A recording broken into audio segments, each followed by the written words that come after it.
거룩하신 하나님 아버지, 이 새벽 우리를 예배의 자리로 불러 모아주셔서 감사합니다. 이 예배를 통하여 우리가 기쁨과 감사를 회복하기를 원합니다. 이 예배를 통하여 우리의 영의 눈이 다시 뜨여지고 영의 귀가 밝아지기를 원합니다. 이 예배 가운데 선포되는 그 말씀을 우리가 잘 먹고 우리가 정말 더욱더 온전하여지기를 원합니다.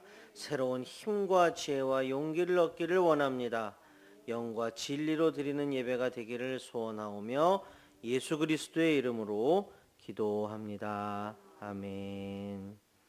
우리 다 함께 찬송가 20장 찬양하시겠습니다.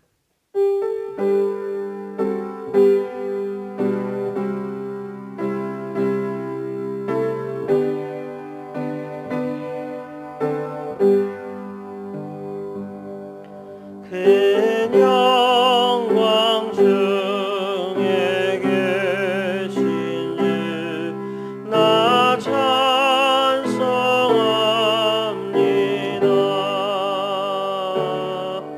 영원히 계신 주 이름 나 찬송합니다.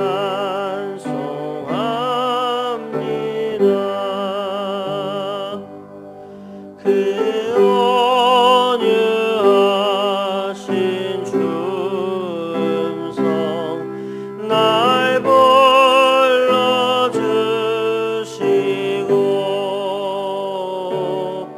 그 품에 품어 주시니 나 찬송합니다.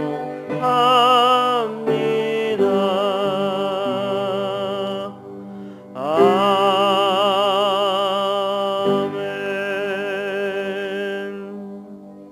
이 시간 민정희 권사님께서 기도 인도해 주시겠습니다. 사랑의 하나님 감사합니다.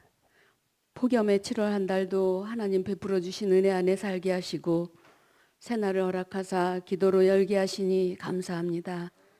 완악한 마음으로 말씀 앞에 둔감했던 심령을 긍휼히 여겨주셔서 아버지 하나님의 크신 은혜 바라보고 더욱 주님 의지하며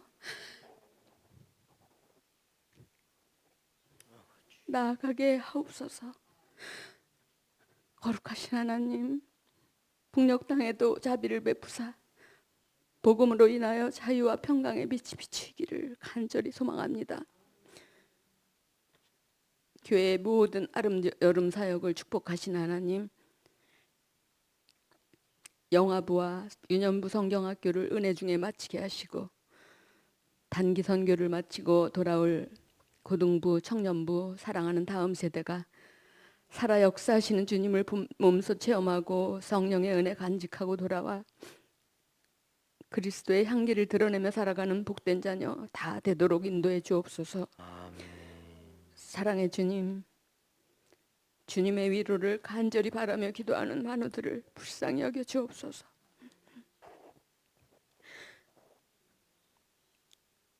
곳곳을 만져주셔서 속히 나음을 받아 우리 하나님 살아계시구나 더욱 알게 해주시기를 간절히 바라고 원하옵나이다. 그리하여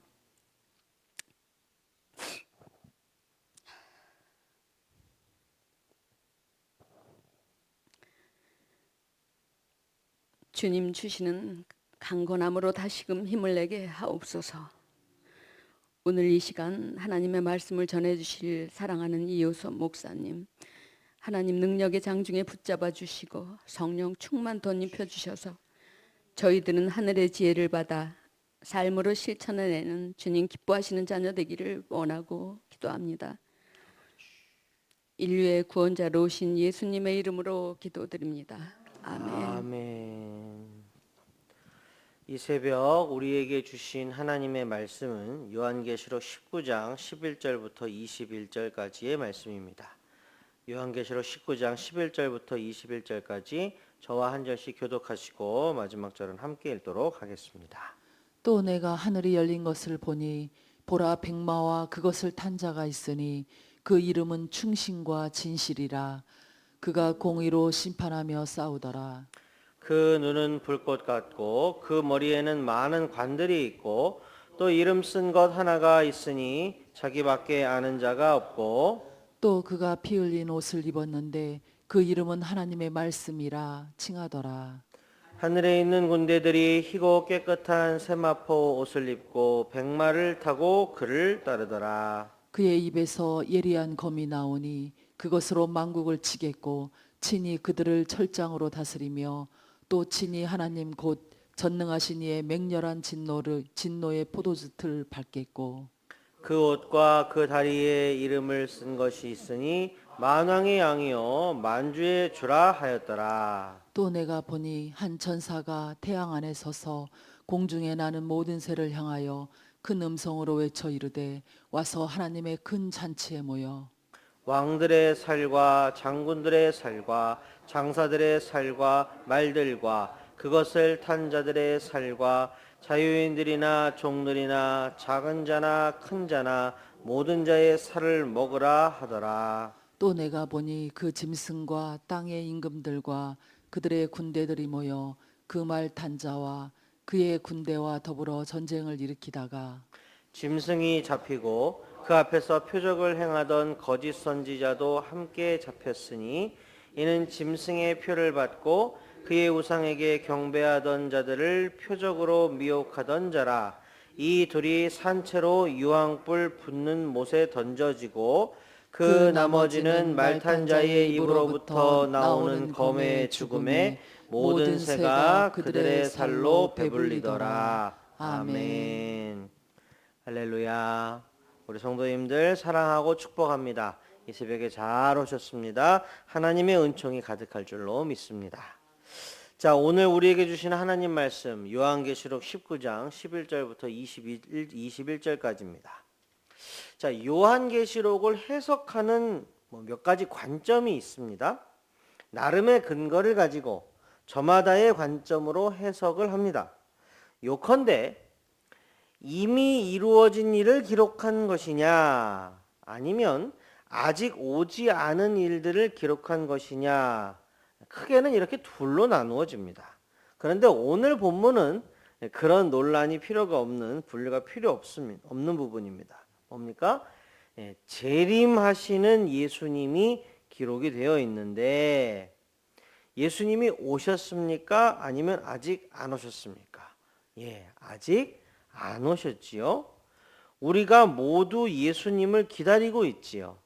예수를 구주로 고백한 모든 그리스도인의 공통의 소망은 예나 지금이나 바로 우리 주 예수 그리스도의 재림입니다. 자, 예수님의 재림은 세상의 종말과 필연적으로 연결이 되어 있습니다. 땅이 사라집니다. 그리고 새 하늘과 새 땅이 옵니다. 이 예수님의 재림, 곧 세상의 종말과 관련하여 오늘 묵상을 좀 더 풍성하게 해주는 이야기를 먼저 들려드리고자 합니다. 여러분, 계시록의 저자가 누구입니까? 사도 요한입니다. 예수님의 사랑을 많이 받은 제자입니다. 그는요, 오늘날 기준으로 쳐도 아주 장수하였습니다. 계시록을 기록할 당시 사도 요한의 나이를 거의 90세 가까이로 봅니다. 마가복음, 마태복음, 누가복음은 비슷한 관점을 가지고 기록되었다라고 해서 이 셋을 묶어서 공관복음이라고 부릅니다. 그리고 요한복음은 이 세 복음서와는 조금 다른 관점과 또 없는 내용들이 들어가서 나름의 독특성을 가지고 있는 복음서입니다. 그럴 수밖에 없습니다. 사도 요한은 장수하였고 요한복음도 공관복음이 모두 다 쓰인 이후에 기록되었기 때문이지요. 아무튼 사도 요한은 초대교회의 여러 지도자들 가운데 하나였고 초대교회의 1세대 지도자의 마지막 주자라고 볼 수 있습니다. 초대교회가 생기기 전부터 유대 백성들 사이에는요, 지배적인 어떤 사조, 생각이 하나 있었습니다. 몇 차례 말씀드렸었는데요. 여러분 기억이 나시는지요? 당시 거의 모든 유대 성인 남성들의 사고 속 깊숙하게 자리 잡고 있었던 하나의 생각이 있었으니 바로 메시아 대망 사상이었습니다. 예수를 믿지 않던 유대인들도 메시아를 기다렸어요. 예수가 메시아라는 사실을 몰랐고 인정하지 않았을 뿐입니다. 그들은 모두 메시아가 곧 올 거라고 생각했습니다. 곧 이 힘든 현실의 끝이 온다고 생각했습니다. 이러한 사상은 저들이 로마를 비롯하여 여러 세력의 압제를 견뎌내는 힘이 되었습니다. 이제 곧 끝이 온다. 이 또한 지나가리라. 곧 메시아가 임하여서 우리 유대 백성을 해방시키고 다시 한번 다윗과 솔로몬 때의 강성한 유대 제국을 건설할 것이다. 그런데 웬걸요? 메시아가 왔습니까? 안 왔습니까? 예수를 메시아로 여기지 않았던 유대 백성들의 입장에서는 그러니까 속된 말로 벙찌는 겁니다. 메시아가 계속 안 오니까요. 이 어간에 예수님이 십자가 대속을 완성하시고 승천하셨고 교회가 세워졌습니다. 메시아 대망 사상이 사라졌을까요? 아니요, 사라지지 않았습니다. 예수님이 메시아 곧 그리스도라고 믿는 초기의 그리스도인들에게 그들에게는 메시아 대망 사상이 살짝 변형되어서 여전히 그들의 머릿속에 가슴속에 있었습니다. 그게 바로 뭐냐? 임박한 종말 사상입니다. 예수님이 승천하시면서 말씀하셨죠. 선사들이 들려줬죠. 뭘 그렇게 멀뚱멀뚱 쳐다보느냐? 너희가 지금 본 그대로 다시 오시리라. 아, 이 말씀이 초기 그리스도인들의 뇌리에 박혔습니다. 아, 예수님이 하늘로 올라가셨으니 이내 곧 다시 오시리라. 그리 오래 걸리지 않을 거라고 생각했습니다. 곧 오시고 마지막 심판이 이루어지고 세상은 종말을 맞이할 거라고 여겼습니다. 이는 초대교회의 지도자들, 곧 뭇 사도들에게도 마찬가지였습니다. 여러분 사도 바울의 글을 잘 읽어보시면요. 사도 바울도 임박한 종말 사상을 가지고 있었음을 알 수 있습니다. 사도 베드로도 그랬고요. 계시록의 저자 사도 요한도 그랬습니다. 임박한 종말 사상, 주님께서 이제 곧 다시 오시리라 이 생각을 가지고 있었던 겁니다. 자, 이러한 사상을 가진 사도 요한은 하나님께서 보여주신 계시를 기록하였습니다. 그 계시의 내용은 본문에서 본 바와 같이 재림하시는 예수님입니다. 예수님이 오실 겁니다. 대적을 제압하십니다. 강력한 말씀으로 천하만국을 치고 다스리십니다. 이 계시록을 읽은 당대의 사람들의 마음을 한번 상상해 보시기 바랍니다. 얼마나 큰 위로가 되었을까요? 얼마나 힘과 용기를 북돋아 주었을까요? 오늘 본문 중반 이후의 서술을 보면요. 예수님의 재림에 따른 마지막 심판은 그야말로 장난이 아닙니다. 아주 매섭고 확실합니다. 철저한 심판이지요. 예수님의 대적이었던 짐승과 짐승의 추종자들이 지옥에 던져집니다. 지옥이 사탄의 것이 아니라고 전에 말씀드렸지요. 사탄도 지옥에 던져져 심판을 받을 것입니다. 그리고 본문 이후에서 이제 보시겠지만 이 모든 것의 원흉, 옛 뱀, 용, 곧 마귀 사탄도 지옥에 던져져서 영원히 불탈 것입니다. 예수님을 따르는 무리, 곧 교회는 교회의 대적이 심판을 받는 것을 두 눈으로 확인할 것입니다. 오늘 본문 다음 장인 20장부터는요. 천년 왕국이 등장합니다. 천년 왕국에 대하여 생각하기 전에 오늘 본문까지로 해서 계시록을 큰 틀에서 한번 정리하고 또 정의해 보면 어떨까 합니다. 말씀을 묵상하면서 어떻게 하면 우리 성도님들과 이 요한계시록 1장부터 19장까지의 이 좀 방대한 내용을 어떻게 하면 우리 성도님들과 좀 쉽게 이렇게 머릿속에 마음속에 담을 수 있을까 고민을 하다가 예전에 읽었던 어떤 동화책의 내용이 하나 떠올랐습니다. 이 동화책, 이 이야기의 주인공들은 누구냐면 쥐들입니다. 쥐. 찍찍찍찍 하는 쥐들입니다. 자, 집구석 어두운 곳에 사는 쥐들입니다. 날씨가 따뜻한 봄, 여름, 그리고 아직은 온도가 괜찮은 가을까지는 쥐들이 자기들 집인 그 쥐구멍 안팎으로 들락날락 했습니다. 그런데 추운 겨울이 찾아오면 너무 추워서 바깥에 나가지 못했습니다. 나가면 금세 얼어 죽기 십상일 정도로 추웠기 때문에 그렇지요.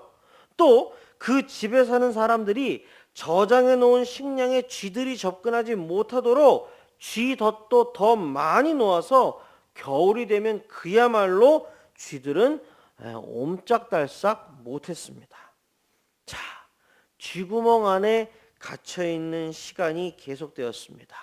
하루, 이틀, 사흘, 나흘은 모아놓은 식량을 먹으면서 어떻게 저떻게 견딜 수 있었습니다. 그런데 이렇게 갇혀있는 시간이 일주일, 열흘, 한 달, 두 달 이렇게 넘어가자 쥐들은 굉장한 고통을 받았습니다. 많은 쥐들에게 공통의 공포가 엄습했습니다. 이러다가 그냥 다 죽는 거 아니야? 이대로 영영 다 끝나는 거 아니야? 진짜 밖에 못 나가는 거 아니야? 바로 그러던 때에 한 생쥐가 앞으로 나섰습니다. 이 생쥐의 이름을 편의상 복음이라고 해보겠습니다. 복음이 복음이가 다른 쥐들을 이렇게 불러 모았습니다. 얘들아 이리로 와봐. 쥐들이 웅성웅성 하면서 모였습니다. 움직일 기운도 없는데 배고파 죽겠는데 왜 모이라는 거야. 쥐들이 쫙 모였고 한가운데 이제 복음이가 딱 섰습니다. 그리고 복음이가 이제 말하기 시작하는 겁니다. 얘들아 잘 들어봐. 내가 지난 봄과 여름과 가을에 내 눈에, 내 귀에, 내 마음에 잘 그려놓고 담아놓은 것들인데 너희에게 보여주고 들려주고 우리 함께 나누고 싶어. 지금은 추운 겨울이라 밖에 너무 춥고 또 아무것도 없지만 봄이 오면 새싹이 움틀 거야. 햇빛도 따뜻해지고 기온도 올라갈 거야. 새싹은 먹을 수 있어. 먹어봤잖아. 맛있어. 우리 식량이 될 수 있어. 또 여름이 이어질 거야. 열매가 맺히고 통통하게 살이 오른 애벌레들이 많이 돌아다닐 거야. 먹을 수 있어. 먹어봤잖아. 맛있어. 우리 식량이 될 수 있어. 날씨도 아주 많이 따뜻해서 더 마음껏 돌아다닐 수 있을 거야. 여름 다음에 뭐야? 그래 얘들아, 가을이지? 사방에 먹을 게 가득할 거야. 사람들이 곡식과 열매를 딴 후에 그 양이 너무 많아서 창고에 넣기 전에 바깥에 꽤 오래 둬야 할 걸. 그때 우리가 많이 가져올 수 있어. 우리 배부르게 먹을 수 있다? 어때? 내가 눈에 담아놓은 풍경이 너희 눈에도 보이지? 내가 들었던 그 풍요로운 소리가 너희 귀에도 들리고 내 마음에 그려놓은 풍성한 장면이 너희 가슴에도 그려졌지? 이제 곧 우리가 실제로 보고 듣고 느낄 수 있어. 그러니 지금이 어렵고 힘들어도 우리 조금만 참자. 지금 이 배고픔과 어두움과 두려움은 곧 다 지나갈 거야. 이제 곧 행복하고 좋은 날이 올 거야. 네. 이 동화의 끝은 어떻게 되었을까요? 복음이의 얘기를 들은 쥐들은 잘 견뎌냈고 마침내 풍요로운 봄과 여름과 가을을 모두 맛보며 해피엔딩으로 끝났습니다. 사랑하는 성도 여러분, 복음이의 말은 사실 별거 아니었습니다. 그런데 그 말이 쥐들의 마음속에, 공포가 엄습했던 쥐들의 마음속에 희망의 불꽃을, 소망의 싹을 되살렸습니다. 묵상하면서 생각했습니다. 계시록이 이런 책이었구나. 예, 요한계시록이 이런 책이었구나. 크나큰 압제와 커다란 위협과 공포를 당하고 견뎌내는 동안 아직 오지 않았지만 이제 곧 올 거라고 기대하고 소망하며 재림 예수를 생각하며 우리의 신앙의 선진들은 그 시간을 견뎌냈을 겁니다. 저는 우리와 공통점이 있다고 생각합니다. 사도 요한 당대의 그리스도인들에게도 오늘 지금 여기 우리들에게도 오직 누가 소망이십니까? 예수 그리스도가 소망이십니다. 소망이 살아있기 때문에 우리는 오늘 한날도 용기를 내어서 살아갈 수 있는 것입니다. 말씀을 맺겠습니다. 사랑하는 성도 여러분, 계시록은요, 귀에 걸면 귀걸이, 코에 걸면 코걸이로 쓸 수 있는 자의적 해석으로 망쳐서는 안 되는 책입니다. 분명한 목적을 가지고 성령의 감동으로 기록되었습니다. 성령 하나님께서 성도들에게 힘과 용기를 불어넣어주고 싶으셨습니다. 최후 승리의 그림을 보여주셨고 최후 심판과 정의와 공의, 그 실현을 선포하셨습니다. 이미, 그러나 아직 없는 것을 있는 것으로 부르시는 성령의 감동이 계시록에 살아 있습니다. 사랑하는 빛과 소금 가족 여러분, 꼭 기억해 주십시오. 요한계시록은 소망의 책입니다. 희망을 품으라, 소망을 가지라. 성령님의 메시지를 가슴에 새기고 오늘도 삶의 자리에서 힘과 용기를 새롭게 하시기를 주님의 이름으로 축복합니다. 다 함께 기도하시겠습니다. 하나님 아버지 감사합니다. 오늘 우리에게 말씀 주셔서 다시 한번 우리가 무릎에 힘을 주어, 발목에 힘을 주어 일어나게 하시니 감사합니다. 하나님, 우리 결코 낭망하기를 원치 않습니다. 우리 한 사람 한 사람은 다 하나님의 형상으로 지음받은 고귀한 존재입니다. 다시 한번 떨쳐 일어나게 하옵소서. 독수리 날개치며 올라감 같게 하옵소서. 오직 주님의 말씀을 붙들고 소망을, 희망을 다시 한번 일깨우며 이 땅에서 힘있게 살아가게 하옵소서. 영적 전쟁에서 승리하게 하옵소서. 승승장구하는 성도님들 다 되게 하여 주시옵소서. 이 시간 특별히 우리 성도님들 위하여 기도합니다. 육신의 질병으로, 마음의 어두움으로 힘들어하시는 성도님들을 위하여 중보하며 기도합니다. 주님, 결단코 혼자가 아님을 깨닫게 하옵소서. 많은 이들이 중보하고 있다는 것을 기억하게 하옵소서. 주님 바라보며 치료하시는 여호와 하나님을 바라보며 이 시간을 너끈히 이겨내게 하옵소서. 희망 잃지 않게 하옵소서. 소망 잃지 않게 하옵소서. 하나님 아버지, 치료하는 광선을 발하여 주시고 마라의 쓴물을 한순간에 단물로 바꾸신 것처럼 우리 성도님들 찾아가셔서 친히 안수하사 깨끗이 낫게 하여 주시옵소서. 과연 인도하시고 보호하시는 구름기둥과 불기둥을 나리어 주시는 하나님이라는 것을 깨닫고 체험하는 시간 되게 하여 주시옵소서. 교회의 여러 가지 사역들 잘 마무리되었고 또 앞으로 진행될 사역들이 또 있습니다. 이 모든 사역들 사람이 마음으로 정말로 계획하였지만 걸음걸음 인도하신 이는 여호와 하나님인 것을 믿습니다.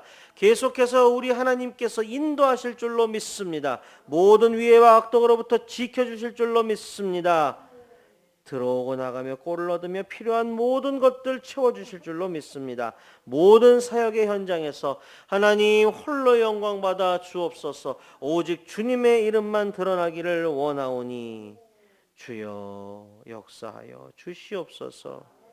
하나님의 눈과 마음이 우리 빛과 소금 교회에 그리고 모든 성도님들에게 언제나 함께 하시길 간절히 소원하며 이 모든 말씀 우리 주 예수 그리스도의 이름으로 기도합니다. 아멘.